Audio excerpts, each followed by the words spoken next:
Hello and welcome to Useful Idiots. I am Katie Halper. And I'm Matt Taibbi. How's it going, Katie? It's going well, you? Yeah, pretty good, pretty fair. I would say, Fair. I would say better than average. Wow. Yeah, You're back to your healthy self? I am. I'm no longer feeling unwell, so that's good. Great. Yeah, Awesome. yeah. You're looking fair I in the am. old sense of the word, not the Well, pasty sense. yeah, no, yeah. Oh, okay. Well, probably both things, hopefully. You did lose your tan kind of quickly, though. Yeah, I did lose my tan kind of quickly. Well, You that's what don't happens when you sit tan in front of maintain. a computer screen, Right. 50 hours a day, when you're not chasing kids around. So Right. a lot of stuff to talk about this week. We have a really interesting guest. Not sure how it's going to go. Charles Jaco, we talked about on our Monday morning segment. We reached out to him. Well, somebody reached out to him, essentially because we were so taken by his sense of humor that we thought he would be A fun guest. a fun guest and somebody who could talk sort of fourth wall journalism stuff. We're not sure if he's taken the invitation in an insulting or challenging way. We're a little unsure of that. So this could be interesting to see It's how. gonna be an adventure. Yeah, to see how A it roller goes. coaster. Yeah, and he was like known for his coverage of the Gulf War. Yeah, CNN. and he's had all kinds of crazy adventures. He got beaten, had to be airlifted out of Panama. He met his future wife abroad, which is sort of part of a fictional theme in one of his novels. Won a Peabody. Really interesting guy and very funny. And so we'll see how that goes. But lots of other stuff to talk about in the news this week. We're not going to get to all of it. There were some developments. Obviously, the show's called Useful Idiots. We've launched in the middle of like the Russiagate furor. So there was, I thought, a kind of a significant development last week with the indictment of one of the Clinton lawyers on a charge of lying to the FBI. And a lot of the sort of mainstream news organizations have essentially said, "Oh, this is no big deal." But if you read the indictment, it's bad. Like there's lots there to sort of suggest that basically the entire Clinton campaign was kind of complicit in this kind of systematic effort to foist fake stories into the ether. We can talk about that some other time, but it was an interesting development. As we're doing this show, there's a new development. The national political correspondent for Politico, Ben Schreckinger, has a new book out about the Bidens that, among other things, confirms a bunch of the details in the Hunter Biden laptop story, which I think neither of us felt was a terribly huge story at the time. At least we didn't know, right? Right. Yeah, but the suppression of it was the story. Yeah. And story. And they suppressed it on the grounds that it was Russian disinformation and fake, and it turns out to be neither of those things. So that's interesting. I mean, the story in itself is just about a ne'er-do-well son for whom my heart actually goes out, although it also, his life, I think, exemplifies the hypocrisy of several politicians, anyone who voted for the crime bill, except for Bernie Sanders, who voted for it after trying to change it, which is very different. So not just except for Bernie Sanders, except any politician who tried to change it. I'm shocked that you're taking that position. I know. Yeah. Well, he voted for it because it was because the Violence Against Women's Act was in it, but he did try to take the death penalty out. He railed against it. Mm-hmm. You got to give me that. I think I own my pro Bernie bias. I mean, I have no choice. But in this case, that is one of the things that drives me crazy when people equate like creating the crime bill, which Biden did and bragged about. Every major and every minor crime bill has the name of the senator from Delaware on it, to someone who voted for it because it had the Violence Against Women's Act in it, an omnibus bill, and he tried to change it. Yeah, I mean, so my feeling on that is just to quote the immortal NFL football coach Bill Parcells, you are what your record says you are. When you vote for a bill, you got to own voting for a bill. I mean, But it's still, even if you've tried to change it, don't you think that warrants mention? Maybe, but But this is politics, and when you vote for a bill, you gotta own it. I still think it's part of the record. Yeah, I mean, for me, that doesn't diminish the Bernie phenomenon terribly at all. Neither that nor his stances on guns, which make sense to me given his constituency. And the guns thing makes sense to me more. This one doesn't, but for the Violence Against Women's Act, which is, I think, what got him to vote for the bill. The politicians are also complicated. They have votes that are sometimes not great. Sometimes they're uninformed. Sometimes they're done for political reasons that turn out to be bad calculations. I don't know. Yeah, there's enough that I like about Bernie that of course, voting for the crime bill doesn't particularly distress me. Okay, well, let me just quickly quote Bernie on this. When he was running around trying to get the crime bill changed. We can either educate or electrocute. We can create meaningful jobs, rebuilding our society, or we can build jails. Mr. Speaker, let us create a society of hope and compassion, not one of hate and vengeance. That was one And then he voted for the bill? Mr. Speaker, instead of talking about punishment and vengeance, let us have the courage to talk about the real issues. How do we get to the root causes of crime? How do we stop crime, which is, in fact, a very serious problem in this country? Yes, he did, largely because it included some provisions that he strongly approved of, like the Violence Against Women Act and a 10-year assault weapons ban, and he backed more funding for police, which the 1994 law included and remains a popular way to fight crime among liberals and conservatives.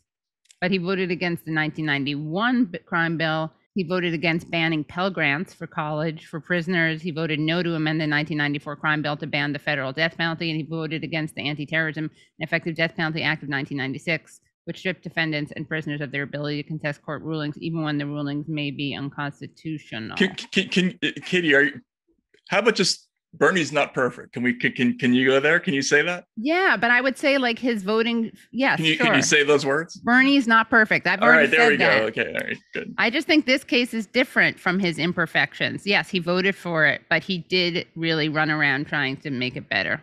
Okay. So that's the asterisk. I believe that's the political term for it, right? But ran around trying to make it better. Right. Yes. Okay. Well, let's get into it then. Let's get into the four food groups. Democrats suck, Republicans suck. As opposed suck. to his gun stuff, which he had just to put a bow on it. I understand his gun stuff. I don't like it, but I understand it. And that there was no conflict, right? There was no wrestling with it. That's all I mean. That there was conflict in wrestling. Okay.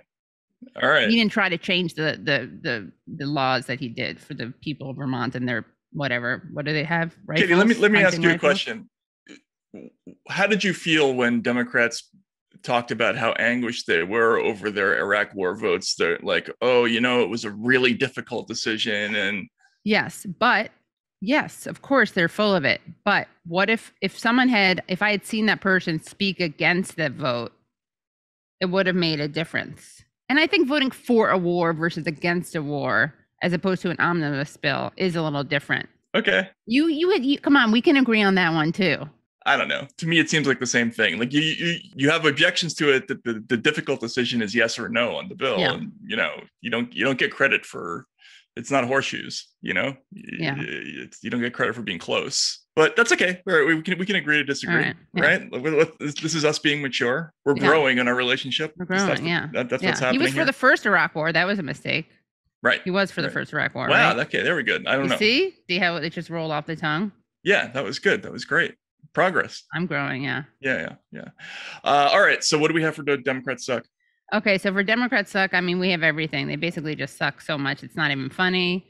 We got people like Joe Manchin who are terrible. We got Kristen Sinema, but as you've pointed out, Matt, on many occasions, they are kind of the effective boogeymen, the bad guys, where we know that people ranging from Chuck Schumer to Joe Biden could, of course, pressure them politically to do the right thing. Well, their job in the caucus is to be the sticks in the mud who prevent the Democrats from doing all the wonderfulness that they really, really and truly want to do. Right. This is their version of wrestling. Yeah. Are they heels? Is that the right term? Yes, they're heels. Yes. Yeah. Yeah, they're heels. Yeah. Aren't you impressed? I am very impressed. That was even a wrestling term. We were talking about wrestling. I know. That's why I brought it up. Excellent. Well, so as is often the case, we didn't really hear about this person, the parliamentarian, when the Republicans were in charge, largely because I think they fired their parliamentarian.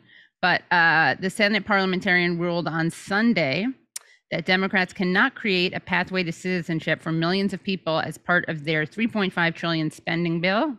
I'm reading at Democracy Now! Democrats were hoping to pass the measure, which could grant citizenship to immigrants with temporary protected status, or TPS, essential workers, farm workers, and those brought to the U.S. as children, by passing the package through reconciliation without Republican support. So we got another example of the parliamentarian making this decision, and Democrats, the party responding to that as if that is significant or as if that's some kind of insurmountable decision. Right. The parliamentarian is kind of serving a similar function to Manchin and Sinema, except no one knows what the hell they are or who the hell they are. Right. I mean, it's just all very convenient, right?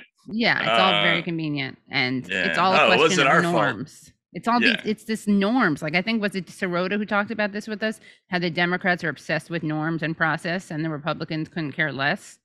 Well, they're obsessed with norms and process when they need to be. Right. When they don't need to be, they're completely indifferent to norms and process. But they hide behind norms and process. Yeah. Right. Yeah. Right. Exactly. Right. And then on a related note, we have a story about Haitian immigrants. I should say, actually, Haitian asylum seekers. People have probably seen these awful photos and footage of Haitians who have fled Haiti, and they are set up in these kind of makeshift camps underneath a bridge in Del Rio, Texas. Biden, remember, he really ran on being the humane, non-xenophobic guy.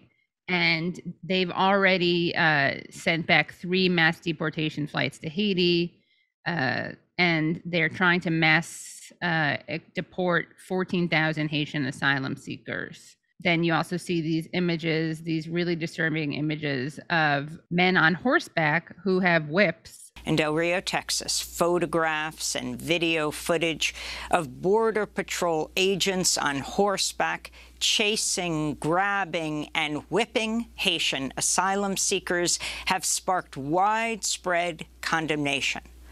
One border agent was heard screaming obscenities at asylum seekers, including children, after they attempted to return to a makeshift camp where thousands have been staying underneath a bridge for days.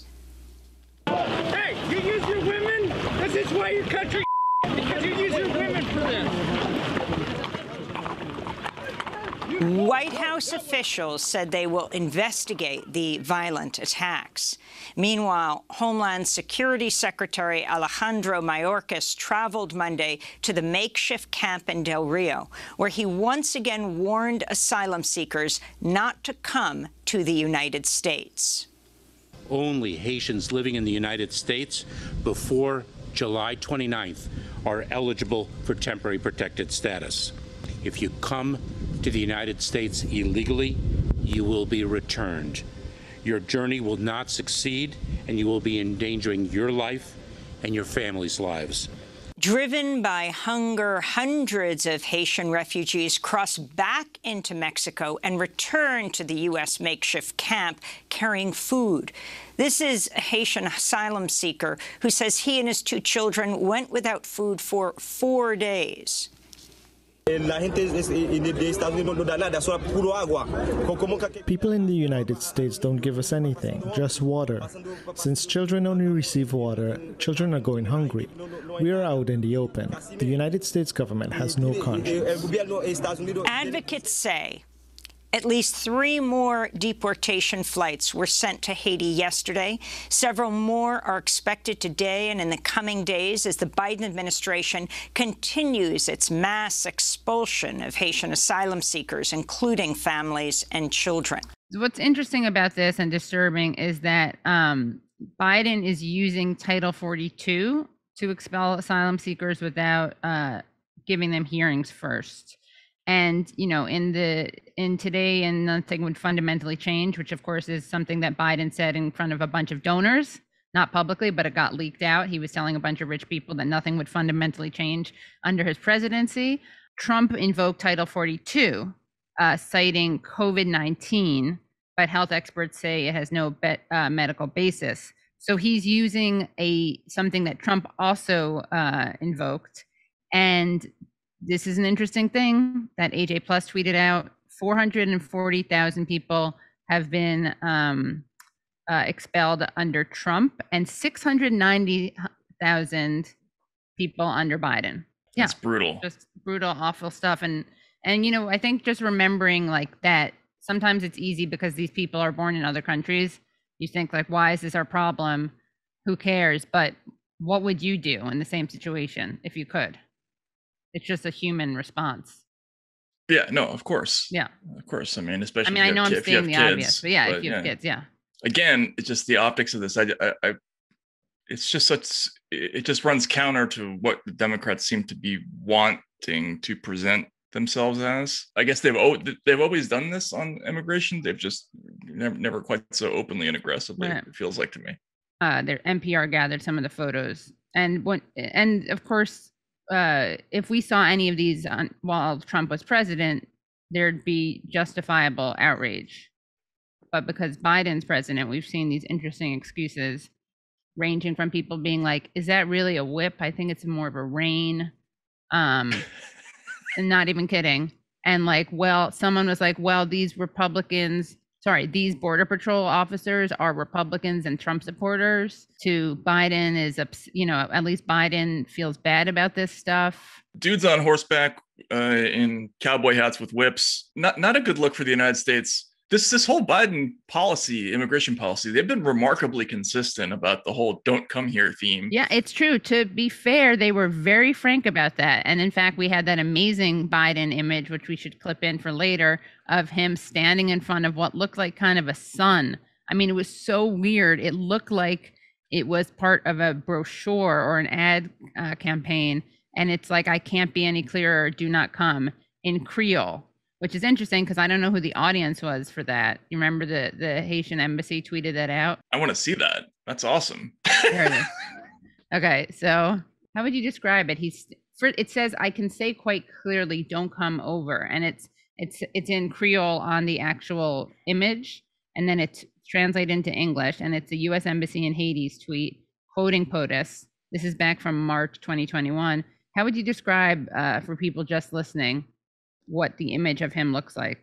Well, he's looking forward with sort of a stentorian gaze, steely, right? Steely-eyed, yeah. Steely-eyed, and then he's backed by kind of a imperial Japanese sun. I don't know. Yeah, I mean, yeah. it's kind of that maybe. It's a little creepy. It's got kind of like a 1984 Our Great Leader vibe. I can't say this anymore. I can say quite clearly. He probably can't say quite clearly, right? I think we would come out probably a different way.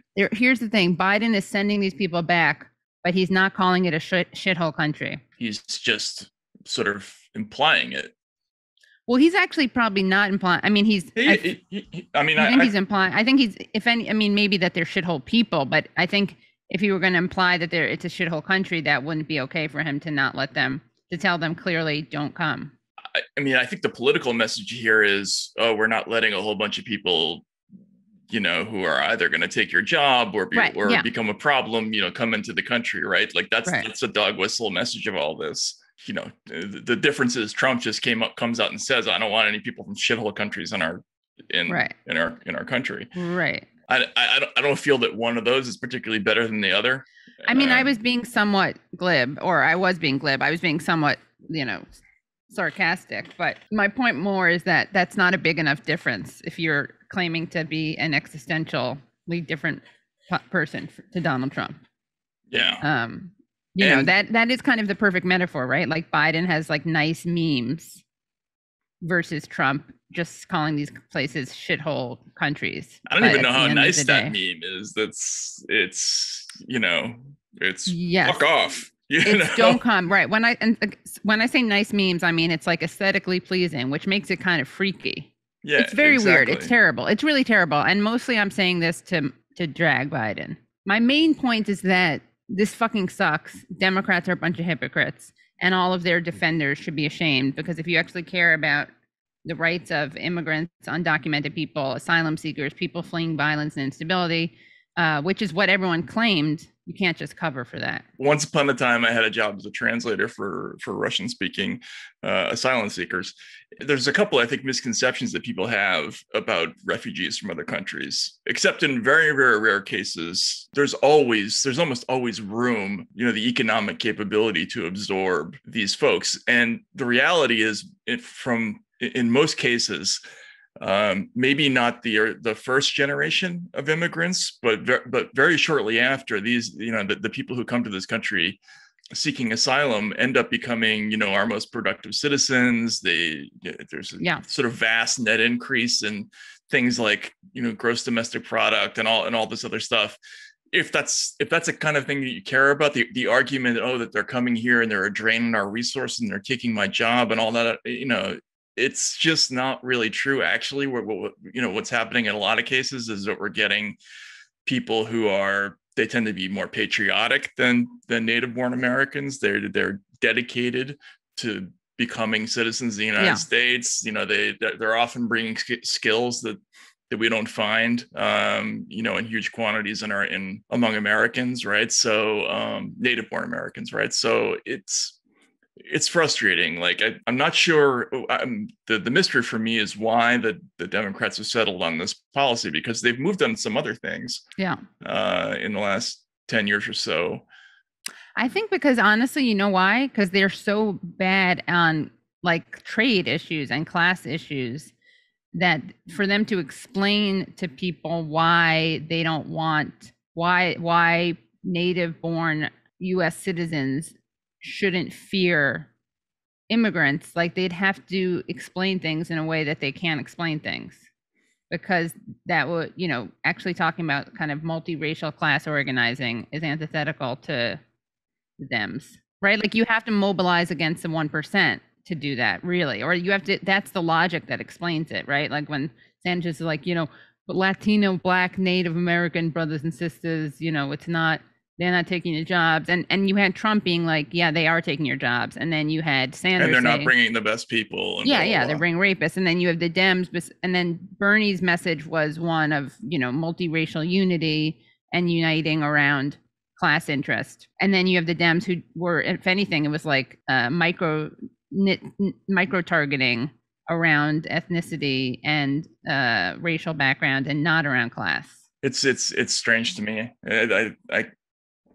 I can't say that I really understand the calculation, but it's a bad look. And it's strange because the Biden administration following up Trump is like, it's like a political gift from the gods. You get it, you get like a free 3 years of press coverage after that, and they've somehow managed to start trending down in terms of, in terms of approval rating and things like that, faster than I would have expected. It just seems like they're just not handling situations that come up very well. I think you just made me think of something else, though, because we're talking about, Dems and the parliamentarian, and, no one ever asked how we're going to pay for war, except Rand Paul maybe.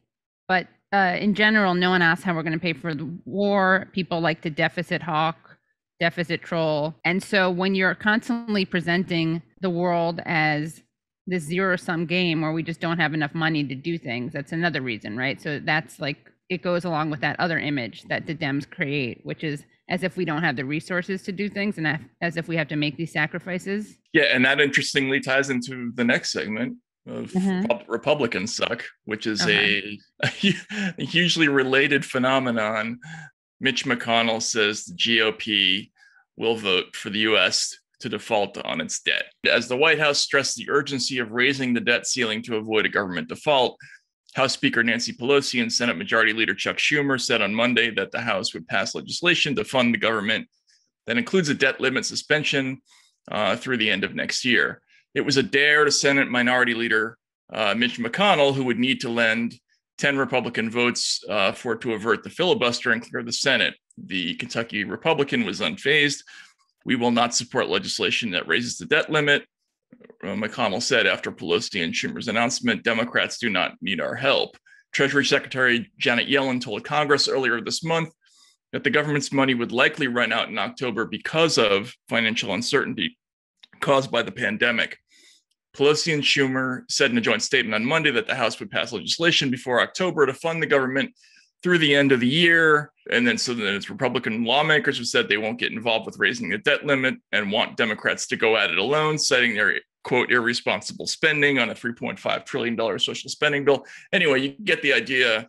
We've been here before with this story. We've had constant back and forth about this whole issue of raising the debt ceiling. And There have been confrontations between Republicans and Democrats about this issue many times in the past. And we did already actually have a downgrade of American debt in 2011. It wasn't directly related to a threat of not raising a debt ceiling, but that was when Standard & Poor's wasn't happy about the way politicians were talking about solving America's fiscal problems. So they downgraded us from AAA to AA+. And that had a huge impact on borrowing costs, or at least a huge theoretical impact anyway. And then a couple of years later, there was another one of these situations where Republicans threatened to not raise the debt ceiling. And there was sort of a stare down between the Obama administration and the Republicans on a deficit issue, and Obama kind of caved in the end. So they've done this before. Just the issue is, this is a situation where just the mere threat of doing this can cost more than the money they're claiming to save, by not passing this.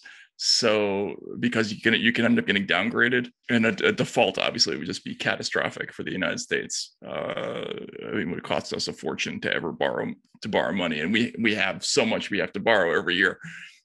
So this is crazy. This is just classic, legitimately like sociopathic Republican politics. This is old school, sort of pre-Trump, insane Republicans. It's not the kind of new out to lunch Looney Tunes. Although I guess the old ones were also out to lunch Looney Tunes, right? But not quite to the degree, right? The old ones were out to lunch Looney Tunes in a kind of different way. Even if you wanted to reduce spending, you got to kind of do it in the front end. Like it's a little late to do it once you're at the point where you have to borrow money to pay off the money you've already spent. Like that's not how it works. Like you don't, although I guess you should never compare it to family budgeting, but in this case, it actually does kind of fit. Right. It's usually used to yeah. Right.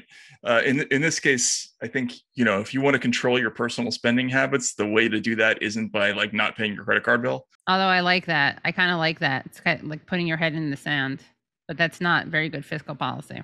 Yeah. Well, so except in this case, we don't actually need to pay it. I mean, we need to pay. Well, yeah, we can just keep borrowing. Right. Especially when you have the ability to unilaterally print money to pay your credit card bill. You should probably just pay your credit card bill, because after that, I guess if you just wanted to make it impossible for you to spend in the future. Yeah. They are sadists and sociopaths. Yeah. That's nuts. That's nuts. So what do we have for Isn't That Weird? So for Isn't That Weird, we have a fairly weird story about a TikTok couple that are practice parenting on kind of realistic looking baby dolls. So there's a woman named Jess Ellis. She's a TikTok creator in London. And the good news is that she has a boyfriend who's also into this habit. She spends a lot of money on them, and she puts them in strollers. And reading at the esteemed New York Post, oh baby, Jess Ellis, a TikTok creator in London, UK, found a boyfriend who goes along with her creepy reborn baby doll obsession, worth nearly $3,500. From real life stroller outings to matching father-son outfits, there's nothing she won't do to teach her partner, Avery Rassin, how to be a dad. So let's just watch the videotape, which is really creepy. And she's holding this very realistic doll. Baby doll. My boyfriend matching my weird, and then he's also holding a weird doll. Come with me and my reborn baby to meet my partner. No one ever notices that she is a doll, would you? She's pushing a stroller with a very realistic looking baby. He's home, and yes, he supports my hobby. Do you want an actual kid? Someone asks, and she says yes, absolutely. And you see a little baby. Do they not know how? We just aren't ready yet. Yeah, we just aren't ready yet. It's very weird, and oh wow, if you want to go further into the creepy reborn doll thing, here's some more footage of that. So I'd say that's weird, and it's weird on a couple of levels. Here, Wilson, I just put in the chat some more creepy baby dolls we can feast our eyes on, because I guess this is a thing. They're silicone. I don't know if she uses these in particular, But there is a whole thing of reborn babies, and the ones in this particular video are silicone. Reborn. I know. What I does don't know that why mean they're exactly? called that. I don't understand. But you're supposed to practice it. You know, it helps you practice having a kid. Why not just use the baby? Why not just use the egg? It's like a Also, whole thing. It's a whole thing, yeah. It's also used for kids who want siblings, so they get them so that their kids will stop bothering them for siblings. People spend up to $20,000 for these babies. What they really mean by reborn is remodeled. Yeah. But they're not made out of babies or anything. Don't worry. No. Which is what it kind of sounds like. It sounds like a baby brought back from life or something.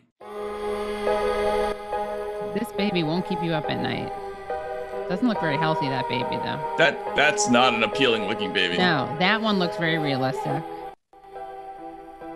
Oh my goodness. Canadian artist Sarah Gibbs 49 makes hyper-realistic silicone dolls by hand. There's someone in Iran who does it too. Lest you think this is just a North American thing. Each newborn retails for about $7,000. That one does look really realistic. But newborns are so ugly. No, they're not. It takes artists 6 months to create. They can be ugly. This song is also not fair because it's a creepy song. That's 3 months shorter than the natural way. It's true. 6 months, not 9 months. You'd think it'd be a bigger difference between the development of a baby and the development of a piece of art. I think maybe that artist is lazy. I bet she could do it in 1 trimester. Yeah. Yeah. None of the second trimester stuff. I think we should crack the whip to get them going on that. Crack the rain. Yeah. Right. Crack the rain. Yeah. I'm not sure how I'll vote on this, but it might be that I prefer people who are into this to have fake kids to real ones. Yes. I think it's kind of has a good Darwinian spin. Right. You know, or are they not, you know, if you pledge to take yourself out of the gene pool by doing this, I think it's fully positive, but right. Right, but we don't know. Well, you know what we need to do is we need to make sure there's some like we have to make the heart. We gotta somehow get our hands on these dolls and like put in something that'll traumatize them. So like if we make it so like the heart can use, like we make like trap doors in the baby's bodies. So when they're holding the baby, like if they hold it, drop the baby. Well, okay, you don't want to drop a baby anyway. Somehow we have to make it so that that's what I was going to say. Like I'm worried about these people because if they ever have real kids, they may get out of the habit of worrying that like right. you can't drop this. Right. You put it in have to trunk. feed it pretty regularly. Right. You can't leave it on a windowsill, like, you know, right. stuff like that. You can't use it to open to keep a window open. Right. You can't use it to keep a window open. Or a door. As a door jam. Can't do that either. You can't rest your hot coffee on it. Right. You know. Although like that probably doesn't work either. Just for your coffee, it's probably a klutzy thing to do. Your coffee may just spill when you try to put it on that's probably a human shaped anything. Yeah, you can't play stickball with it. You know. And that you could do with one of these reborn babies. Yeah, exactly. Unlike the coffee thing. Yeah. Right. If you're gonna spend $20,000 on a baby, on a really hyper realistic baby, but you say you're not ready to have a real child, I'm not really sure what that means. Well, I think this woman in this particular video, we have to become TikTok stars by the end of this fiscal year. Don't we have to dance and wear bikinis and shit? No, look at what they did. They just have realistic dolls. So we have to have a pangolin. Let's have a realistic pangolin that we each take care of. Okay. You mean like a reborn pangolin? Yes. That's a good idea. Could someone make us? Oh, wow. Speaking of which, guess what, guys? Boris, friend of the show, Boris, who designed that amazing logo of us wearing moose wig party. He made an image of me and Matt on the USS Pango, which was the armored pangolin that we're going to ride, from which we will be pelting big pharma executives with actual COVID pellets. I like the saddle there. Oh my God. Look at what that pangolin is holding is a pouch that says Pod Save America. Nice. Does that mean we're going to be throwing the pellets and blaming Pod Save?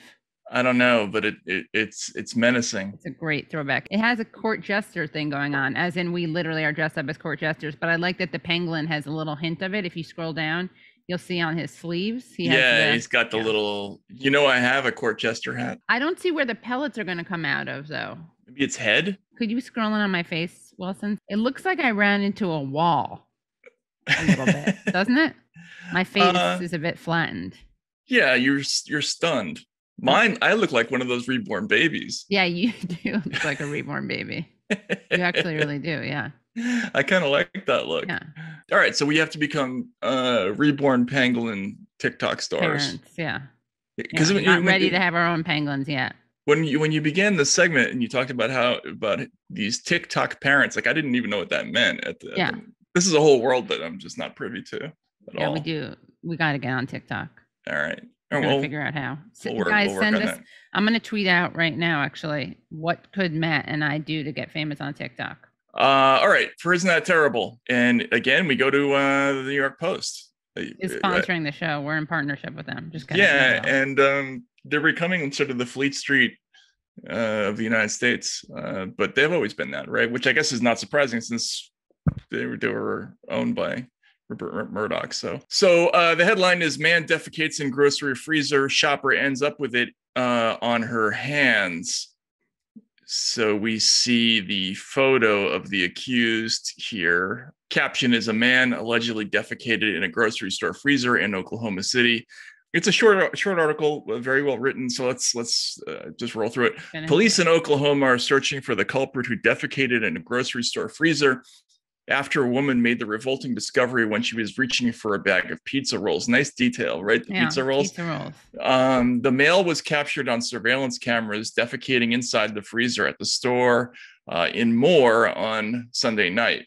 Shirley Wright Johnson, who was shopping with her two children, told KFOR is the same station that produced that story about the people apparently collapsing from ivermectin paste a week ago that ended up getting retreated by Rachel Maddow.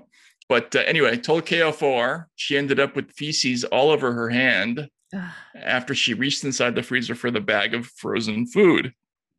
Quote, "I felt something smushy on the bag, so I turned it over and there it was," she said. "I was so disgusted I was almost in tears." Wright Johnson said the bag she reached for had been placed on top of the feces to cover it up. So that tells us something about the culprit, which, he's good thinking.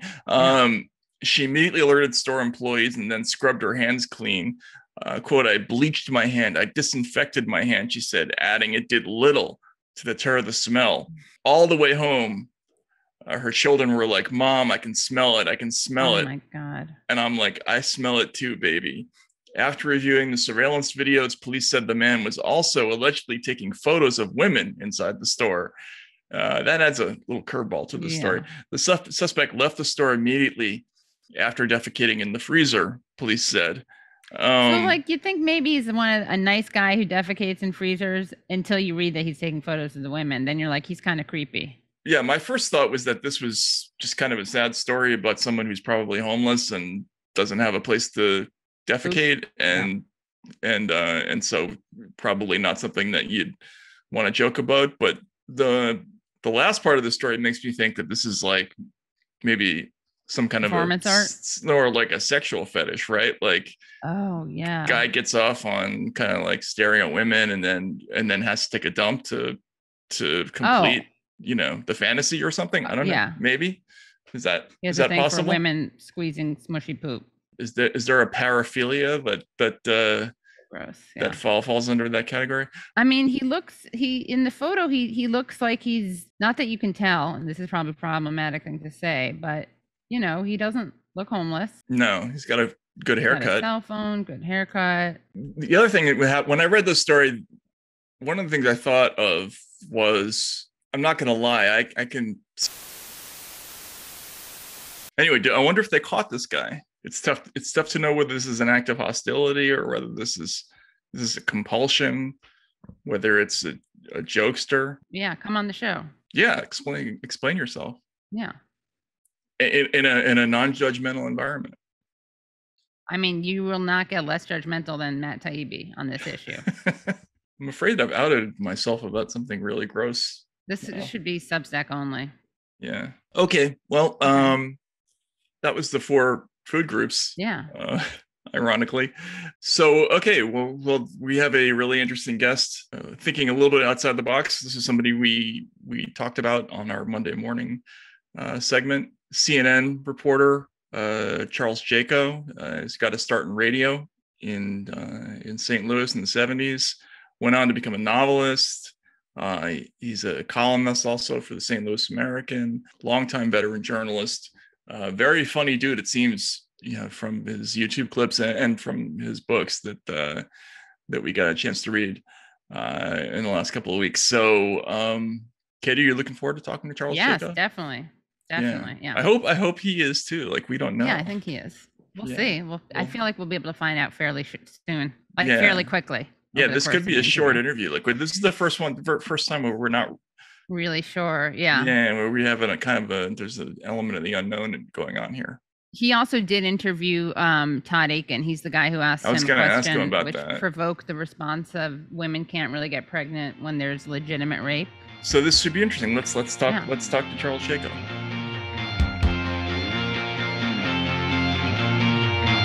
Hello. Matt, how are you, sir? How are you doing, Mr. Jaco? I am doing exceptionally well, my friend. Thank you very much for having me. Okay, Katie, it's a pleasure to see you. Thanks for all your help and stuff. Yeah, of course. Oh my God. Yeah, I got mine too. Yeah. Okay, well, welcome to Useful Idiots, Charles Jaco. We thought we would just sort of start by explaining ourselves, since this invitation must have seemed like it came out of the blue. Katie and I do a segment, a live segment called Monday Morning, where each week spelled MOURNING. Right. We review the Sunday morning news shows, kind of go through the highlights of all the things that they say on Meet the Press and that sort of stuff. And during the Afghan withdrawal, we were kind of having a discussion about the sartorial choices of some of the war correspondents. We were sort of noticing that Richard Engel likes to stand with his hands on his hips and, sort of tilt slightly towards the camera. And then we, as a result of that, we started going sort of back in time and looking through war correspondents from the past and what their strategies about various things were. And we came across some videos of you and that I'm sure you're aware of. And you were so funny that we thought this would be an excellent person to ask about all sorts of things, from Afghanistan to war reporting in general to fourth wall questions about the media, that sort of thing. And so that's why we're here. Novel writing. Yeah, then we read your novel, and that prompted us to, one of your novels anyway. So we have lots of serious questions we wanted to ask, but I thought we would start with our original question, which is what's the best strategy for dressing for a war correspondent, and how should they, like, some people go for the full-blown lots of equipment strategy, and some people go for the pared down lightweight desert wear deal. Like, what was your thinking on in terms of Matt? Did you wear khaki on purpose? I did. I don't have any khaki. I'll try to grab some from my dad's room. First, we were told by the U.S. military before this started that no, loud colors. We don't want you to be visible in case you were on an embed out in the middle of nowhere. So they said, desert colors as close as you can come to matching the camo, because we don't want you showing up in, a hot pink sweater or something that will kind of flash like a light.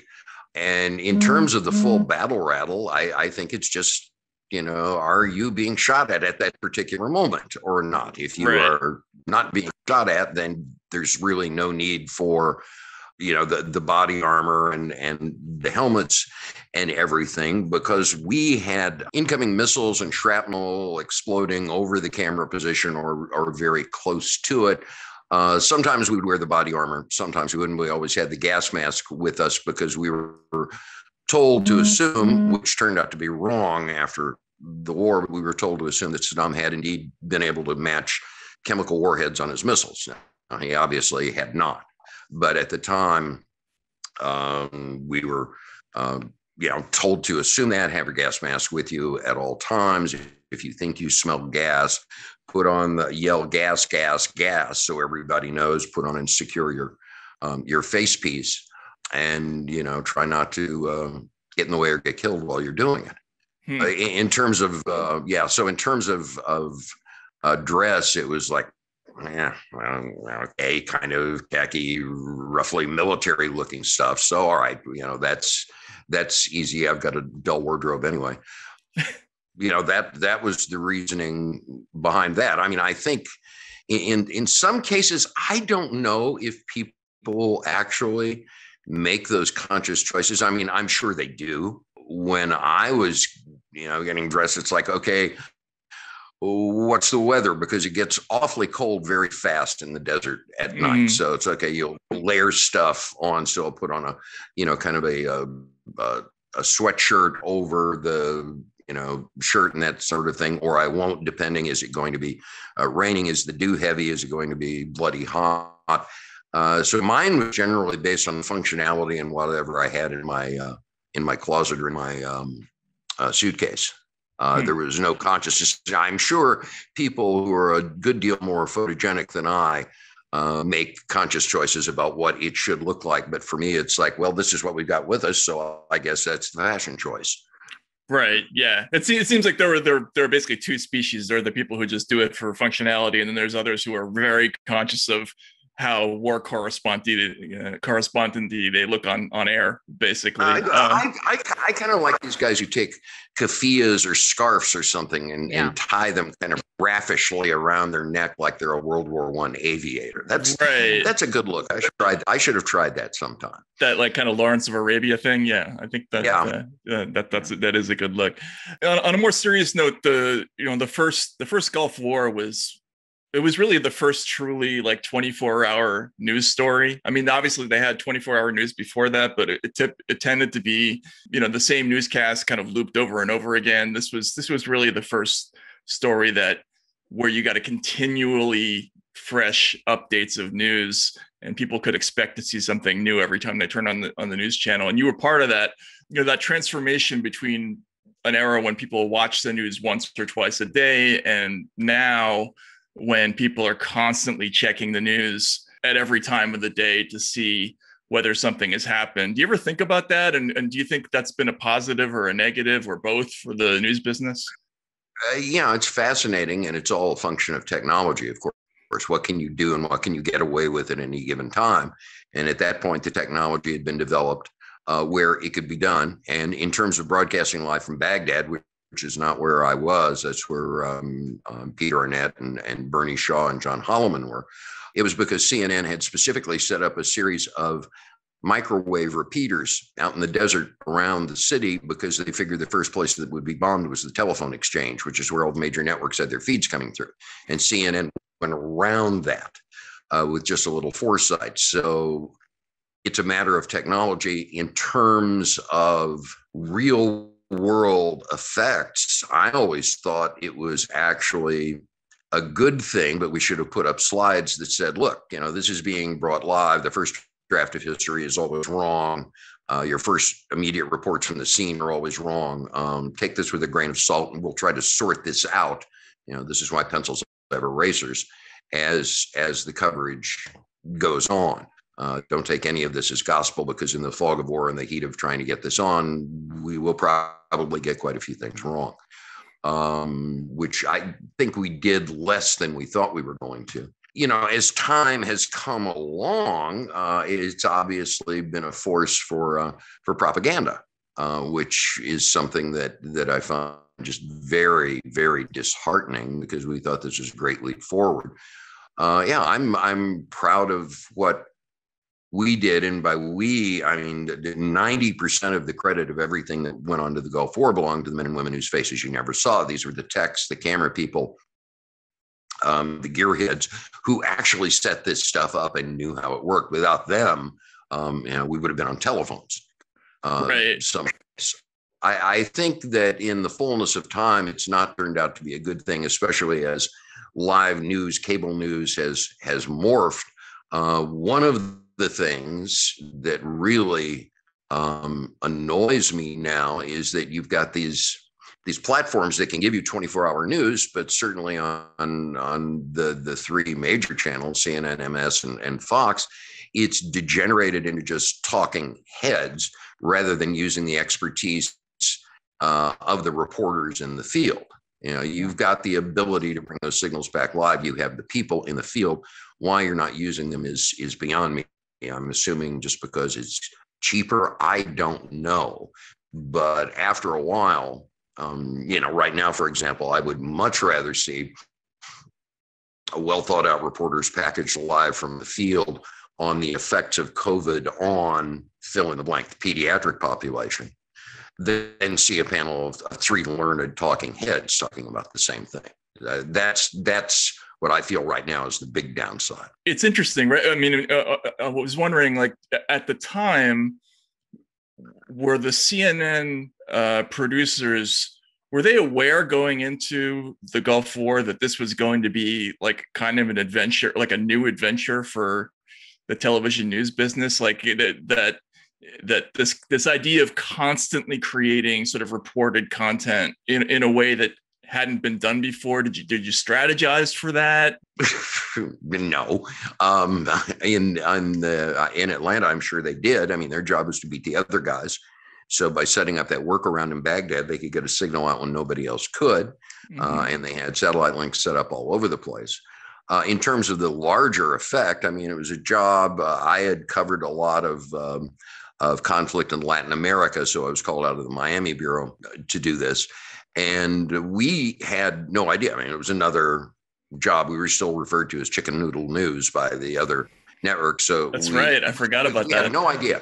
We had no idea. And then after about a week, we started to get faxes of articles that had been done and features that had been done about it. And we went, excuse me, holy shit, what is this? And then after about 2 weeks, I got literally 2 gigantic boxes of mail. Wow. And it was fan mail. And I'm going, what the devil is going on? You know, I know I was personally stunned. I had no clue that everybody was glued to this 24/7. I mean, we were, going without sleep for 2-3 days. Generally, the Scud attacks would come at like 2-3 in the morning. So it was deep overnight when we were doing all this foolishness. And then we'd get, jacked up on, Arab espresso and Turkish coffee, and we'd be up for most of the day because in a lot of cases we also had stories to shoot while daylight was out. But in terms of the larger impact, no, none of we drones out in the field had any idea this was going to happen. And after a couple of weeks, it became very clear what had happened, and we were gobsmacked. We were completely stunned. I had no idea that this was going on.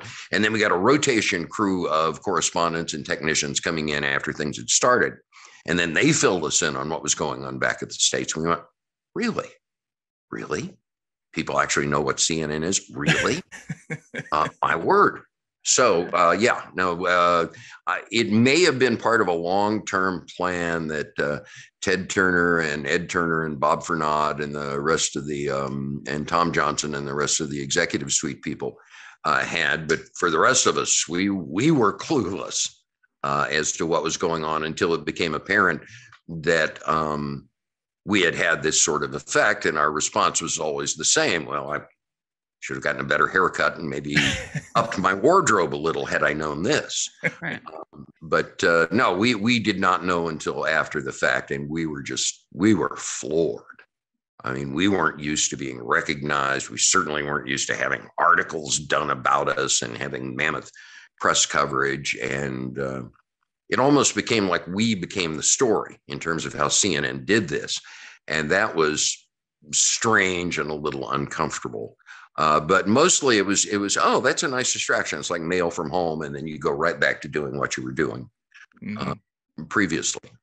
Do you think that that's had a negative effect on news coverage on media, like what you were just discussing about how you'd rather not have to see a panel of 3 talking heads. You know, you'll always see like Rachel Maddow, Chris Hayes, Joanne Reed, like talking amongst each other.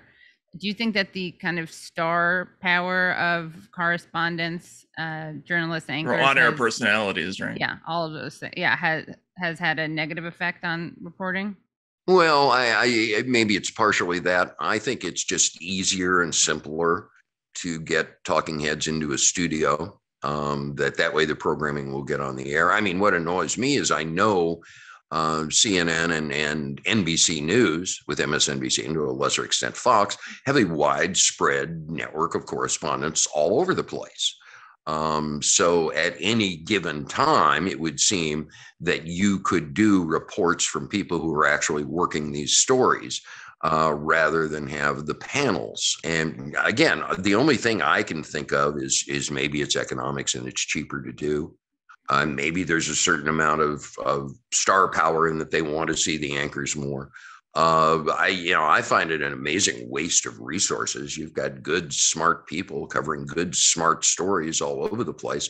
Put them on the air instead, and let's leave the experts, unless you're literally talking about the genetic makeup of the coronavirus and you need somebody with serious expertise, let's keep the rest of these people at bay. But that's exactly the opposite of what's happening right now. Right. So I find it boring. Yeah. I mean, I find it counterproductive. I'd much rather watch the reports of the correspondents from the field. Yeah, I mean, I do think it's an expense thing, and it seems odd because it wouldn't be much more of an expense to have somebody out in the field who's standing in front of, something that's sort of visually interesting or some kind of developing story, and then talking with an expert in the field or interviewing people in the field. Like, it wouldn't cost that much more. I wouldn't think it would. So, I mean, there are obviously decisions based on audience metrics here going on that I'm completely unaware of. I just know it's irritating as hell to those of us who did it for so long. And the reporters and the stories were the horses that carried this entire thing across the finish line. That's what drove it. Look, I can understand in the age of Trump where everybody was either horrified or cheering and you wanted to have your own partisans on. But after a while, there's just, there's no point on it. It becomes reductive. You keep hearing the same thing over and over again. And there's not much that's fresh or new. For example, I would watch Clarissa Ward's reports on CNN all day, given the work she does, as opposed to watching an anchor and a panel of experts talking about the same things. So, I don't understand it, but that's probably why I'm not doing it anymore.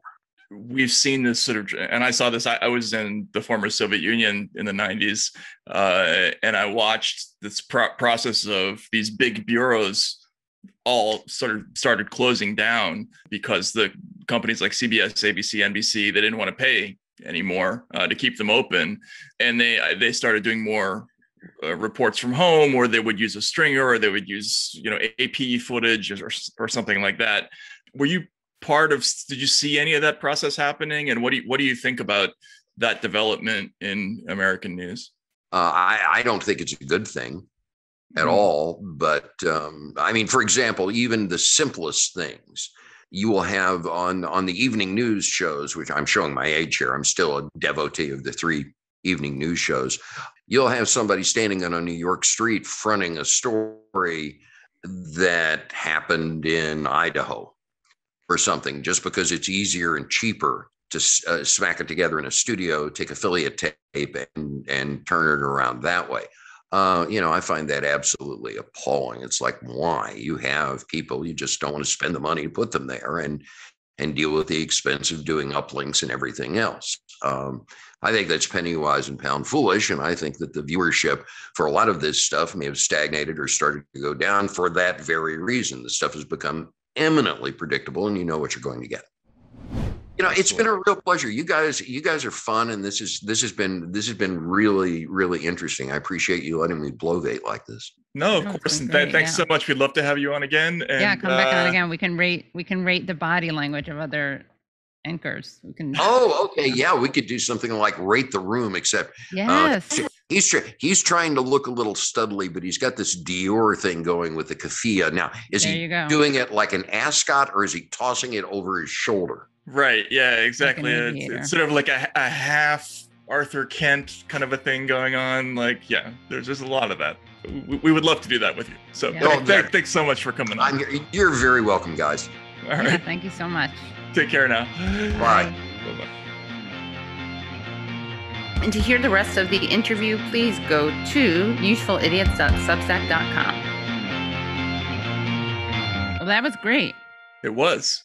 He's that was very cool. Yeah. Took a little dark at the end. But, It was funny how he and Hedges were saying, Wilson, you texted that it was so similar to what Hedges said, even though they're fairly different politically.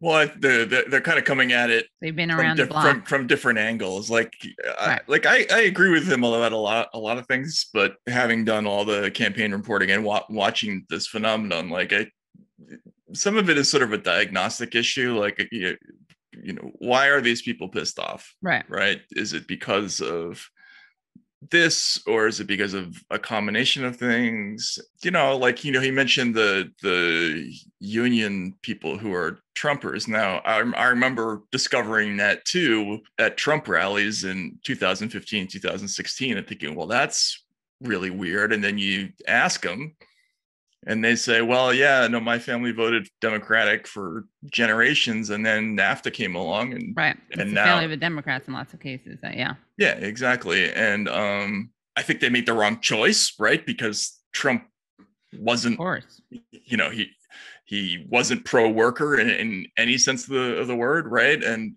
the idea of repealing NAFTA, like, they never really did that either. But I understand where that impulse comes from, right? Like, right. There's just different levels of, like, but there's also the other species, which he's probably talking about more, which is kind of the, like, well-heeled suburban person who runs the local car dealership and watches Fox all day long and has a head full of ideas about stuff that are, like, nuts. You run into those people too, and it's a mix of things, to me. But I understand where he's coming from, definitely. Yeah, and I think that the whole, like, there are people who vote against their own class interests because of racism. That doesn't mean that they can't be. I mean, some people can't be reached, but other people can be. I don't think we should give up. I think that the well-heeled suburbanite is a different beast from the union member. And I just wrote about this last week, frankly, I hope he doesn't read this article, but the education, the educational divide thing, which is, if you read that book, The Tyranny of Meritocracy, like, it's the, like, predictive pattern in America now, which is the college educated versus non-college educated. So all the places that were, if you live in an upscale white suburb, like, frankly, I do in New Jersey, 15 years ago, this was, probably 55 to 60% Republican. Now it's 95% Democrat, right? So, like areas like this, educated upscale areas, have completely gone over to the Democratic side, and it's the Republican Party now increasingly is a party of people who don't have college educations. That's where the divide is, right? Like, and that can mean, as you said, that can mean a lot of different things. They could still be business owners, they could still have high incomes. I think that is a legitimate thing out there. Yeah. Why we need more, who's more Jacos? No. Oh, more Bernies? It's funny because he wrote a column about Claire McCaskill and the white working class, and he made a point that we've actually made on this show frequently, which is that the working class is significantly non-white, right? And this whole sort of idea, which is both a political and media created idea of a white working class, and I think it's kind of been used cynically by both parties in different ways. So he brought that up, and then he also talked about how, he criticized Claire McCaskill for going after AOC being the new shiny thing. And he talked about how, the kinds of things he was favoring, like free tuition, are things that would actually be popular among working class people. And I think that's all colors. Right. Yeah. Of all colors. I think that's true. Right. Yeah, of course. Yeah. So we didn't go there because we were all being pessimistic at the time, but it feels like, somewhere in there's some kind of solution. Yeah. Like he has a lot of funny lines in there. He talks about the whole business with his observations about Saddam Hussein, about how everybody has the same mustache as Saddam because they're afraid not to have it, and but he really wants to go into the razor selling business the instant Saddam decides to shave and all that. It's a witty book, definitely. Yeah, it is, so highly recommend it. But I haven't read a book like this in a while. I really have to get back to reading books instead of just articles. Yeah, because we all do. We all do. We should do a book. Let's do a Substack only book club. That would be a good idea. Force us to set an example, right? Yes. Yeah. Anyway, that was fun. He was cool. That was really fun. He was really cool. Yeah. Anyway, well, thanks for tuning in. Yes, thanks for tuning in. You know what to do. You guys know what to do. Subscribe. Right. Yeah. All that. usefulidiots.substack.com, youtube.com/usefulidiots. Rate and review us. Find us wherever you find your podcast. Make sure you rate and review us. So help us get the word out. Help us beat Pod Save America. You're either with us or you're against us, guys. You're either with us, and if you're not with us, you're with Pod Save. That's right. There's no middle ground. No middle ground. Stop hedging. Stop hedging. Oh, speaking of which, you want to see something really cute? It's like a 30-second video. Sure. How was your day? See? Okay. Oh, wow. How was your interview at Hedges? Good. Good, thanks. Yeah. Did you hedge your bets? What'd you say? What'd you say? Did you hedge your bets? But now you know where I get it from, the puns. My dad asking me how our interview with Hedges was, and then if I hedge my bets. Similar injunction to our audience: stop hedging, don't hedge your bets. Rate, review. Yes. And isn't Bodhi so cute? And on our next show, we'll read the responses that we got about how we could become TikTok stars. Right. Yeah. I'm really looking forward to that. Yeah, it should be exciting. Yeah. Okay, we'll see you Monday. Great. Bye, everyone. Bye-bye. Hello. Thank you so much for listening to and watching Useful Idiots. For full episodes and extended interviews, please subscribe at usefulidiots.substack.com. You can subscribe on YouTube at youtube.com/usefulidiots for clips, live streams, and full episodes. Also, subscribe to us wherever you find your podcast. Follow us on Twitter at UsefulIdiotPod and use the hashtag UsefulIdiotsPod. Join us Mondays at 10 a.m. for the Useful Idiots Monday Morning Show, where we discuss the Sunday morning news shows so you don't have to watch them.